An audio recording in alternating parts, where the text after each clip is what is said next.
Made you host. Let me know if it worked. Yeah, it appeared again, the dots. This is being streamed on YouTube. Yeah. So we're famous. Yeah, I think that's how it works. Awesome. Yeah, so we streamed the first one. Maybe we could wait till everybody joins, do some logistics, and then start the live stream. Or either way, whatever works. I just started it now. So I think Okay. Sure. But it's super weird because I'm hearing myself like I'm hearing. And I can't. Okay. Yeah, I could mute the YouTube stuff because otherwise I was like, it was echoing like, but with long latency. Are we live yet? Yeah, it works.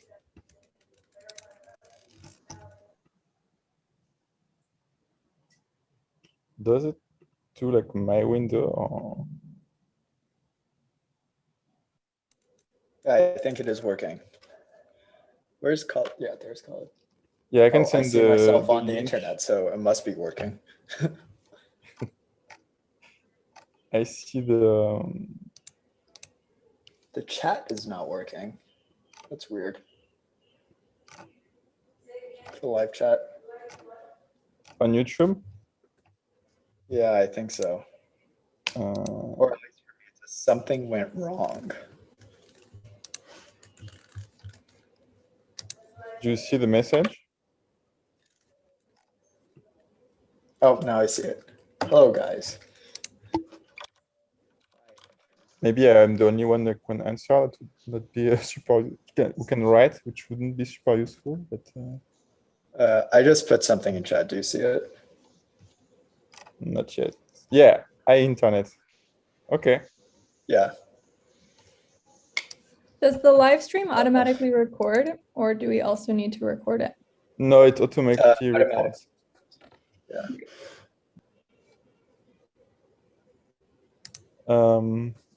Yeah, so maybe we can wait. Want to give an intro for the internet?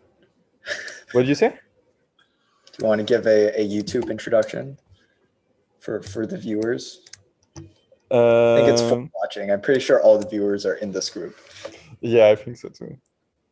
Yeah, but sure. So maybe we can wait a little bit to see if more people are joining, and then I'll give the intro, and then you can go on then. Yeah, cool. I think also, Florian, you're the one who's host and streaming it, right? Yeah. I think so your gallery versus speaker view controls what shows up on YouTube as well.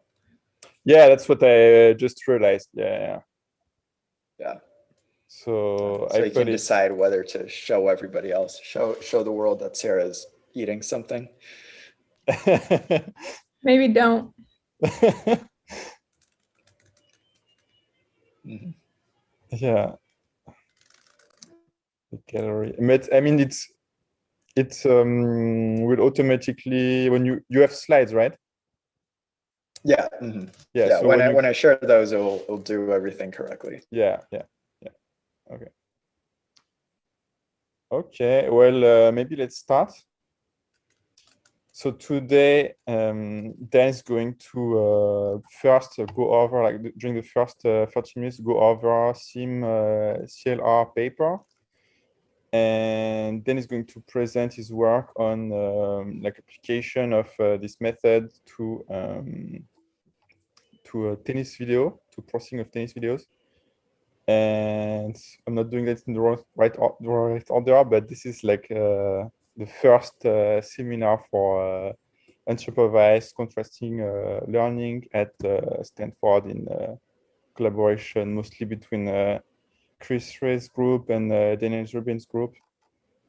And yeah, so the first 30 minutes they will be live streamed, and the next 30 minutes will stop. So that's the discussion on the video application to tennis video that will not be part of this streaming, but people who attend the Zoom meeting will hear all of that, and we'll be able to discuss. Okay. Then if you can go. Can I do 2 quick logistics? Yeah. Please do sign up for slots to speak. Dan very graciously is doing both today.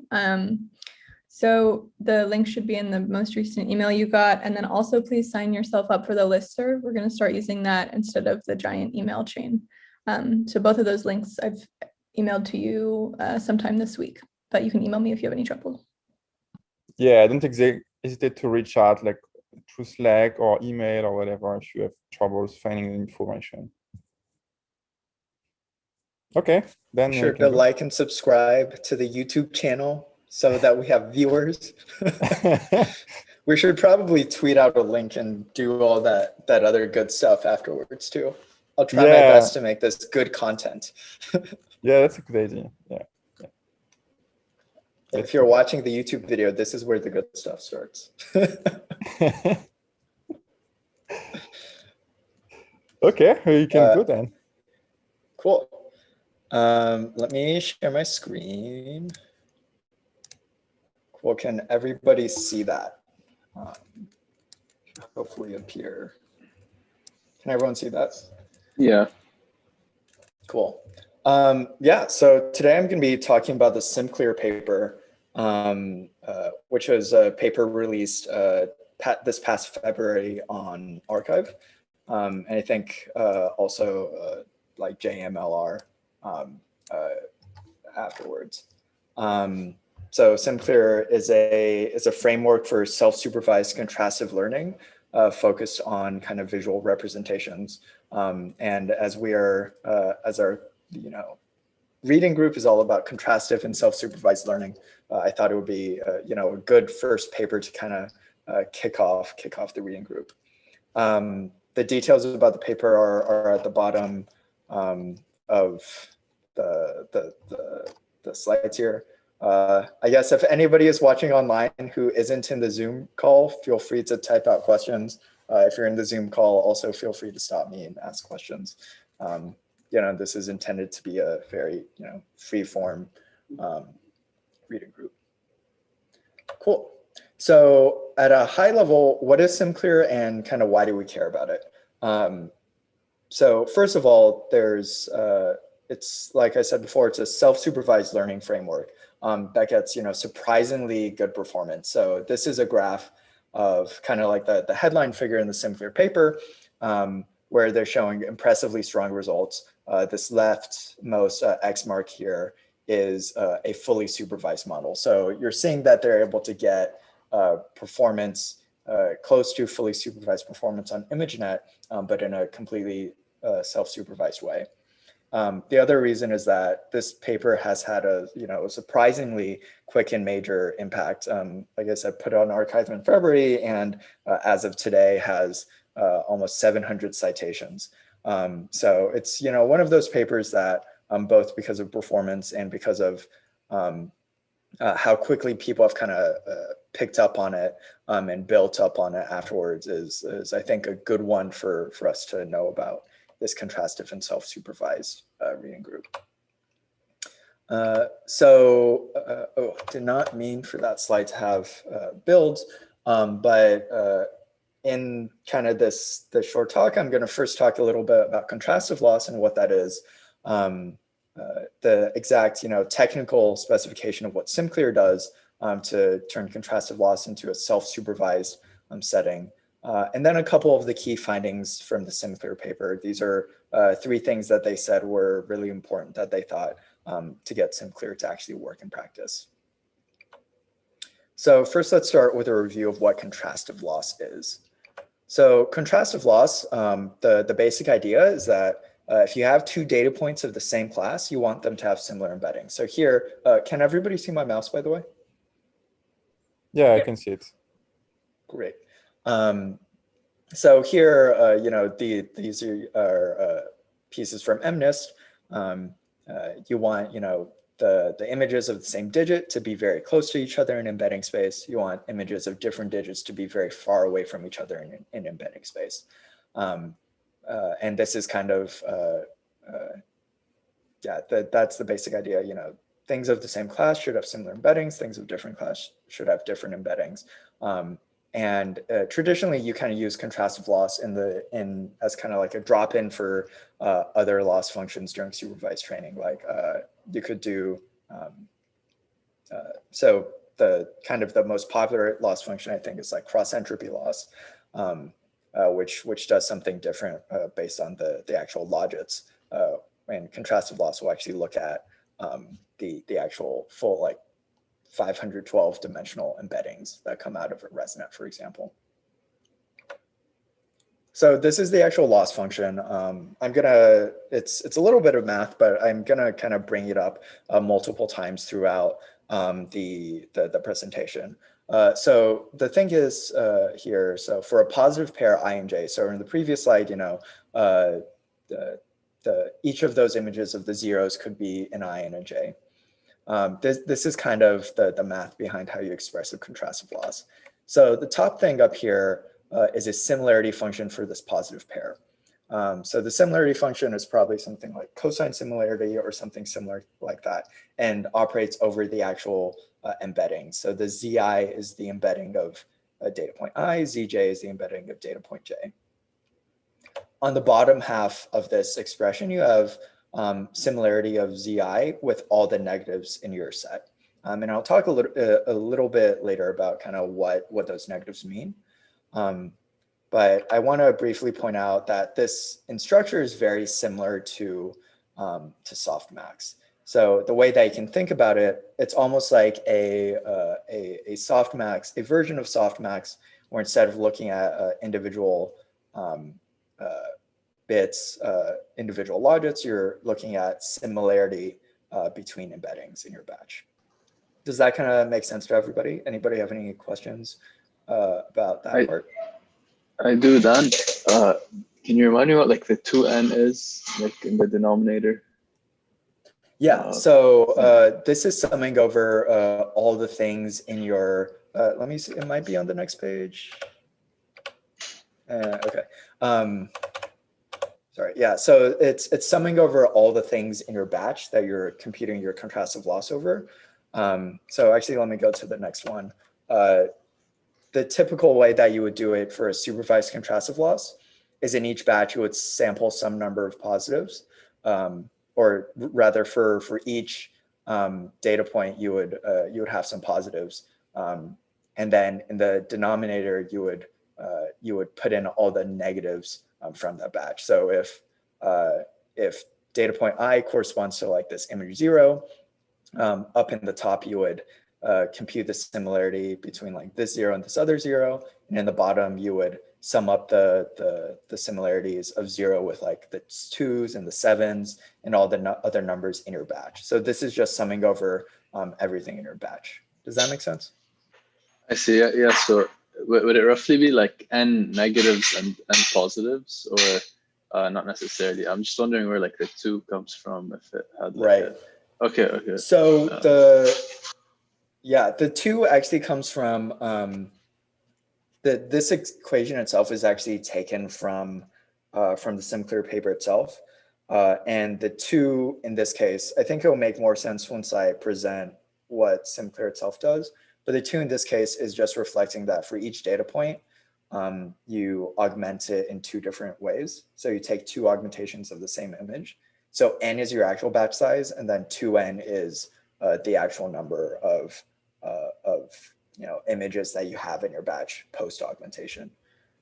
Okay, makes sense. Yeah, thanks. Yeah.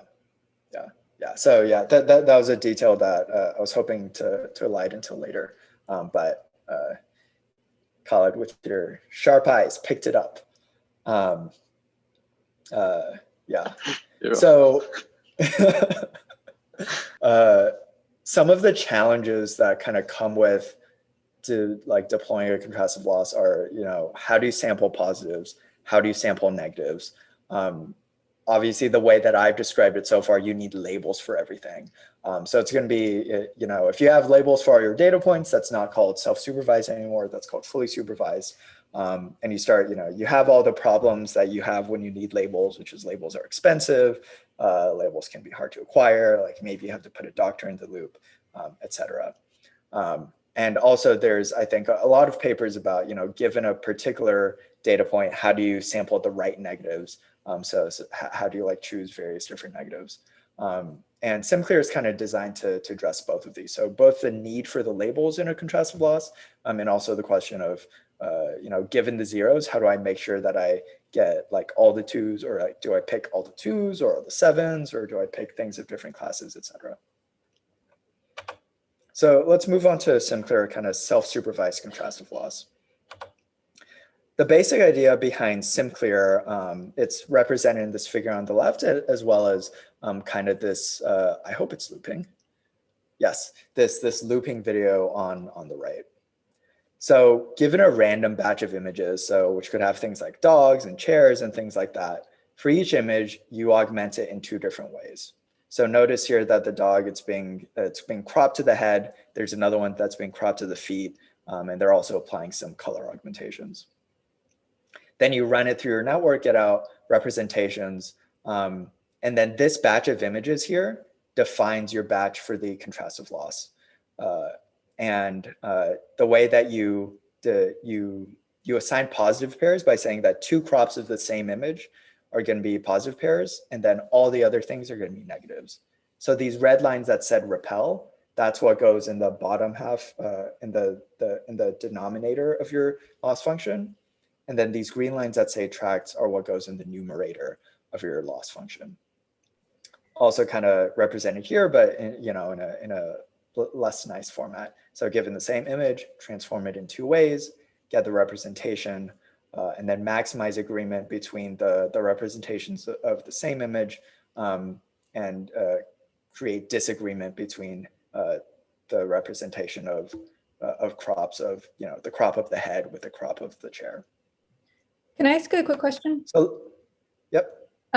So is there some assumption about how frequently you are randomly sampling images from different classes? Like if you had a really unbalanced data set, which was like 95% dogs and 5% cats or something, then the method you just described, I don't know if it would work as well. Because that's a great question. Yeah, so I think there's been a little bit of follow-up work on this, at least.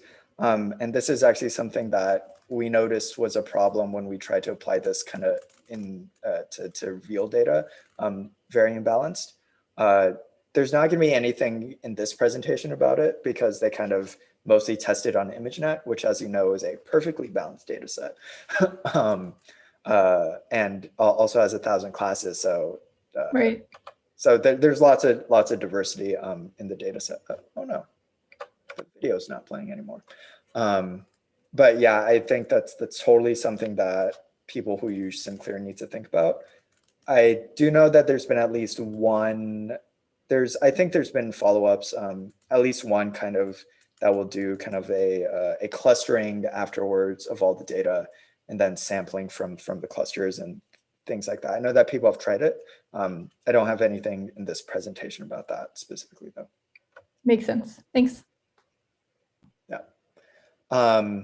So just to kind of, explain the previous slides, images kind of on the math, on the top of your equation, you have two augmentations of the same image. So I and J are only positives because they are crops of the same image. On the bottom, you have this K loops through all the other images in the batch. And that's actually where you get your 2n from. You start with n images. After you augment each image twice, you now have 2n images. Like I kind of showed before, this results in surprisingly strong self-supervised performance on ImageNet. So the evaluation being done here is you run SimCLR, you do this process over all of ImageNet, and then afterwards you just train a linear classifier over the embedding. And that's kind of these red stars here. And as you can see, they're doing better than all the other self-supervised approaches, and particularly MoCo is another self-supervised, I think also contrastive framework. And then this X mark here is the fully supervised thing where, you train your embedding and you train the final layers in and you do all that. Did they ever run the supervised network with a ton more parameters? Yes, and I think I have that slide later on. Okay, It is in the scale part. great. So what are the key findings from the SimCLR paper? Besides, try this thing. What are the things that they had to do to actually make it work? In the paper, the authors kind of point out three things. So I'm going to be talking about which augmentations they found were important, some technical details about the projection head that you kind of slap on after the resonant embedding, and some things that they found out about scale, which will actually address Sarah's question as well. So first, the augmentations. Which augmentations matter? Which ones do you want? This is a figure from the paper where they're cropping, or where they're applying a variety of augmentations to this dog. So there's cropping, flipping, color distortions, specifically to grayscale, color jitter, so making random colors, rotations, cutout, random Gaussian noise, Gaussian blur. I guess if you looked really, really, really closely, this dog is a little blurrier than this one. I certainly can't tell right now, and I bet our viewers on YouTube also can't tell, and some Sobel filtering. This is a graph of kind of performance when you apply two augmentations one after another. So first augmentation on the left, second transformation on the right. And kind of the two data points that they found out were either order of color jitter and then crop, or crop and then color jitter. So this is, to go back, this is this augmentation and this augmentation.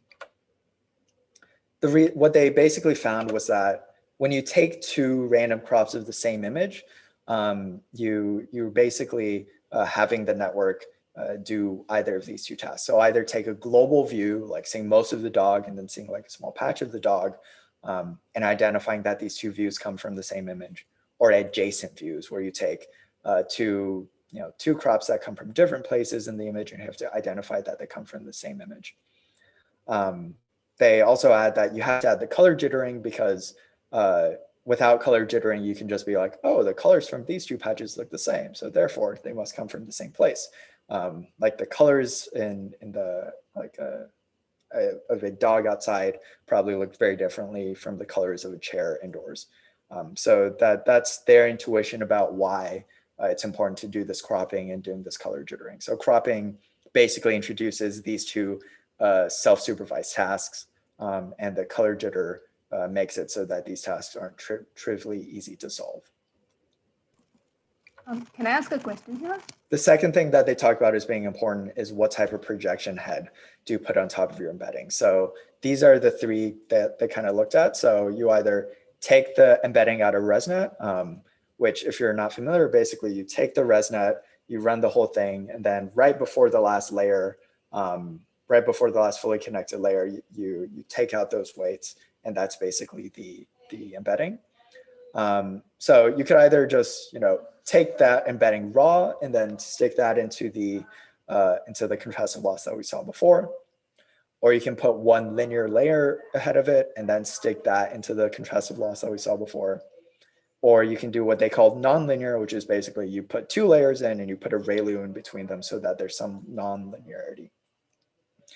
What they found was that this nonlinearity was usually the important thing to do. So that's this, I guess, yellowish gold bar here. They saw 4 to 5 points of improvement over a linear layer, and a ton of points of improvement over having nothing. So all these projection heads over here, that's not a glitch in the matrix. All those are really low performance, the green bar. Only in this last column do you see it. Although I will point out that the bottom of this y-axis says 30 and not 0. So I presume these green bars are somewhere, just not shown in the graph. Does that kind of make sense? So just kind of a technical detail. A normal ResNet kind of looks a little bit like this. When you do the projection head, or when you're doing SimCLR, you want to additionally add another fully connected layer with another non-linearity so that you can get some good stuff. I see some things in the chat. Nandita has a question. All right, Nandita, what is your question? Hi, I don't know if my mic is okay, but not I can just post my question on the chat. Are you able to hear me? No, it's good. Go I on. cannot hear her. Can anybody else? Oh, you cannot hear her? I can hear you, Nandita. Go ahead and say your question and we can repeat it. Yeah, Okay, sure. Okay, I cannot hear anybody right now. Something has gone wrong. that's weird. That's not good. Hold on. This is very weird. Wow, so much stuff could be happening, and I would not have noticed without somebody typing into the chat.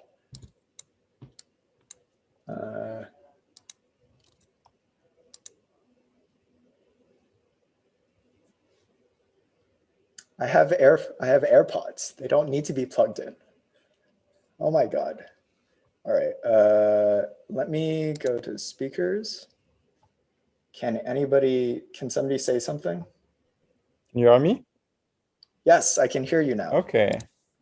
Okay, do you want You hear to try me? asking your question, Nandita? Sure, That yeah. was very weird. Okay. Can you hear me now, Dan? Yep. Mm-hmm.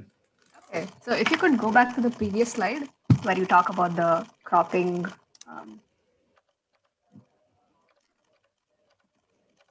Here? Yeah, so apart from these two recommendations, do they talk more about how they do the cropping? Because I find it a little concerning that, let's say for an image with a very big background, like randomly cropping adjacent views, and we are forcing those representations to actually, be together in the latent space. That seems odd to me, and it's also surprising that it works really well. So I'm curious about the intuition behind this. And I wonder if they mention anything in the appendix or something. Yeah, that's a great question. It also seems a little bit weird. Like why would, forcing these two things to be in the same, like this representation to be in the same place do well? I honestly don't have a good, strong intuition here.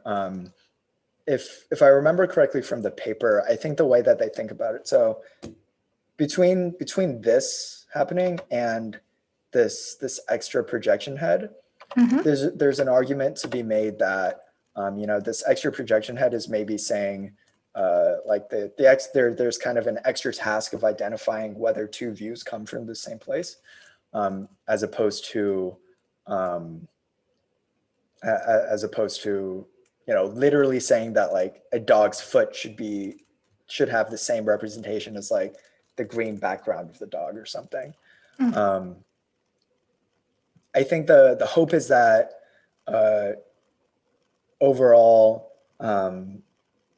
if you think about what features you have to learn in order to be able to say that like a dog's foot and like a dog's head come from a dog, I think the hope is that those features, sorry, those features are like, picking out important parts of the image that are useful for like some downstream classification. I have some intuition on that. Maybe I can add. Sure, yeah. Go ahead. So I think first of all, it probably depends on the size of the crop. So like if you crop something very small, it's probably going to be much harder than if you crop something that's very large in regard to the original image size. And the second thing is that I think in ImageNet, like most of the image, they are already sort of, cropped around the object of interest. So there's not like a substantial part of the image that is not related to the object. So often when you do a crop, it would contain a part of the object you're trying to classify. That's my intuition. I think that makes sense. It definitely ImageNet's property that it's the face or the main object is in focus probably helps a lot. But I think most discussions have been to the takeaway of this paper is that cropping works really well, and I think we should take it with a grain of salt. It probably depends on the data, and we should that. Yeah, I mean, yeah. I mean, it's also possible that when you crop like an area that doesn't matter, it's, you know, it's just, it's not having a big impact on your training. Like, okay, that's incorrect. You know, like you can optimize networks with like incorrect labels and it doesn't significantly reduce their performance, provided you have like enough correct labels. So yeah, I think it really depends on how you do the cropping. Right.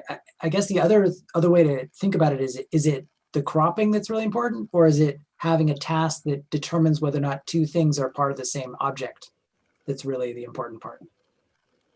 Yeah, I think it's probably like my intuition is it's that one. And like that's the more important thing that's actually happening here. And cropping is just kind of like the most natural way to do it. I think this all brings up a good point for future or current work. I don't know if somebody's already published on this, but this connection between which augmentations are appropriate for which data set and task. Like I know a lot of us work on medical images, and things like color jitter probably don't make sense there. And the network wouldn't be able to shortcut learning the same representation from the same image using the histogram of colors, because the histogram of grayscale on lots of medical images is the same. So I think, yeah, it's an interesting question, like which of these augmentations are useful for which task, and can that potentially be automatically learned, or does the user need to specify it? One augmentation that they didn't mention here is like elastic deformations, and I've been using that a lot in medical image analysis. And actually, we have a paper like on like semi-supervised learning with consistency of our elastic deformation. Maybe I can present that later on, but I would be curious to see what it's doing with SimCLR. Yeah. Great, Cool. thank you. Yeah. Somebody please, get a hold of me if my audio cuts out again. Send messages. I mean, we to chat didn't know, it's just, it was just you. I guess the signal is if you say things and I talk over you. I'm not trying to be rude.